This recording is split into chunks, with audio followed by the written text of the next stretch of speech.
আমি আজকে খুবই গুরুত্বপূর্ণ একটা বিষয় তোমাদেরকে দেখাবো যারা পরিসংখ্যান অঙ্ক করতে চাও বা অনেক সময় ভুল হয়ে যায়। তো এখানে দেখো শ্রেণী ব্যবধান 5 ধরে এই বিষয়টাকে আমাদের এই যে শ্রেণী করে লিখতে হবে, শ্রেণী ব্যবধানের মাধ্যমে লিখতে হবে। তো এই লিখতে গিয়ে কিন্তু এইখানে অনেক সময় আমাদের একটু প্রবলেম হয়ে যায় যে এখানে কত লিখবো, এখানে কত লিখবো।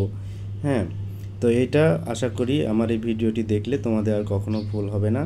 সেটা হলো যে এই ডেটাগুলো প্রথমে সাজানো আছে কিনা দেখতে হবে। দেখো বন্ধুরা, আমি সাজিয়ে লিখেছি।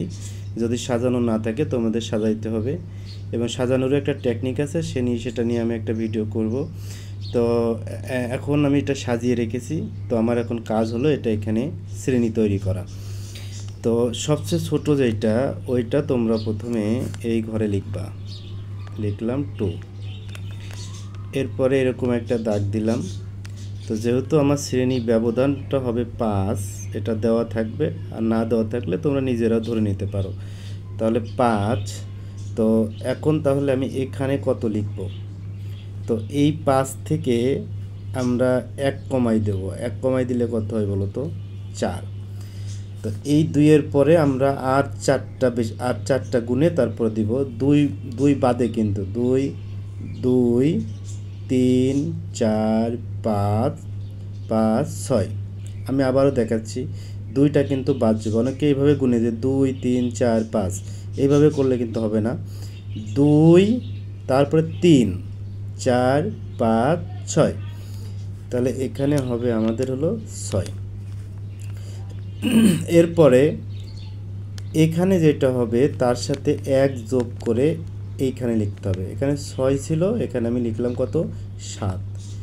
তাহলে এখানে কত হবে? 7-এর পরে আর 4 যোগ করব। 7 তো আছেই, 8, 9, 10, 11। তাহলে আমি এখানে লিখলাম কত? 11।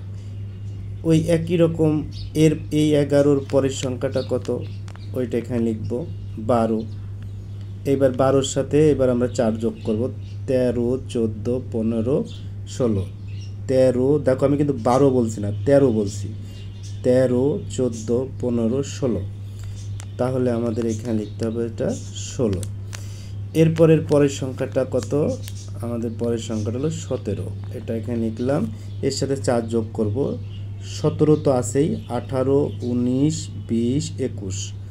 তাহলে আমি এখানে লিখব কত? 21। দেখো কত সহজেই কিন্তু এটা আমরা ঠিক এইভাবেই আমাদের করতে হবে। 21-এর পরের সংখ্যাটা কি বলো তো বন্ধুরা? 22। এই 22-এর সাথে আবার 4 যোগ করতে হবে। 23, 24, 25, 26। 23, 24, 25, 26, 26। তাহলে দেখো এখানে যে ডেটাগুলো আছে, এই ডেটাগুলো কিন্তু, উপাত্তগুলো কিন্তু আমার এখানে কি সব সেট করা হয়ে গেছে। কারণ এর সর্বোচ্চ আছে 22, আর আমার এখানে এসেছে 26। তার মানে এর মধ্যেই সবগুলো আছে। এখন দেখো আমরা গণসংখ্যা কিভাবে তৈরি করি। 2 আর 6, এই 2 আর 6-এর মধ্যে কয়টা সংখ্যা আছে? দেখো তো এখানে 2 আর 6-এর মধ্যে সংখ্যা আছে একটা। তাহলে আমাদের এখানে এটা মনে করি আমরা গণসংখ্যা, এই ঘরটা। তাহলে আমাদের গণসংখ্যা আছে একটা। 7 আর 11-র মধ্যে কয়টা আছে? একটা আছে, 2টা আছে। তাহলে আমাদের গণসংখ্যা হবে 2টা। তারপরে 12 এবং 16-র মধ্যে কয়টা আছে? 12 এবং 16-র মধ্যে আছে 15 আর 16, এই 16।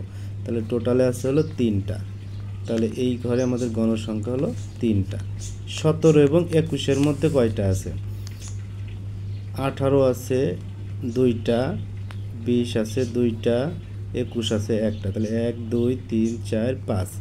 তাহলে টোটাল হলো 5টা। এইবার দেখো 22 থেকে 26-এর মধ্যে কয়টা আছে? 22 থেকে 26-এর মধ্যে শুধু একটাই আছে, সেটা হলো 22, একটা। তাহলে এই যে আমাদের গণসংখ্যা তৈরি হয়ে গেল। এখন এই যে টালি তো তোমরা পারো সবাই। এই গণসংখ্যাকে এই যে এইভাবে লেখা, এটাই হলো টালি। 1, 2, 3, 1, 2, 3, 4। এই 5 লেখার ক্ষেত্রে, টালির ক্ষেত্রে কিন্তু 4 লিখে তারপরে এই দিক থেকে একটা এইভাবে একটা দাগ দিতে হবে। আর 1 হচ্ছে এরকম।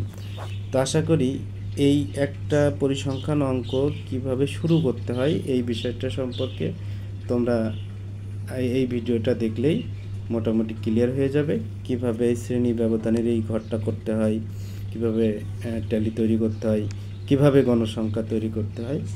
হ্যাঁ।